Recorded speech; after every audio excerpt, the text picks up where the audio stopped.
Edgar Sarit, good evening. Yung ibang nakaresan, balikan mo pa yung mamaya. Edgar Sarit.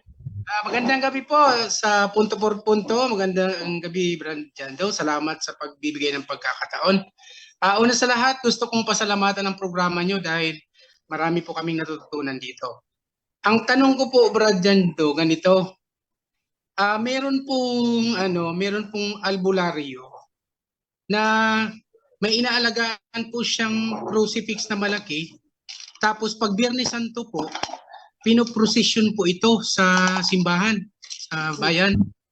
Ngayon, tanong ko, hindi po ba makukontamina kasi ginagamit din ito, pinapahalikan sa mga tao? Ay, makukontaminate yun kasi ginagamit sa occultismo eh. Saka isa pa po itong albularyong ito, nagpapasanib ito, sanib, may sanib ganyan. Ay, lalo na. Lalo na. So ano po ang dapat namin gawin? Layuan nyo yan. Eh, taon-taon nga po, ginagamit yung ginagamit ng pari. Ipangaral mo doon sa lugar na yun kung saan ginagamit yon. Ipangaral mo doon kung may pari man nasa likod niya, i-share mo yung nalalaman mo rito.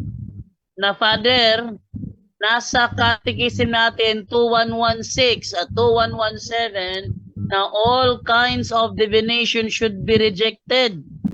Wag mong accommodate yun. Dahil you are violating our own doctrine.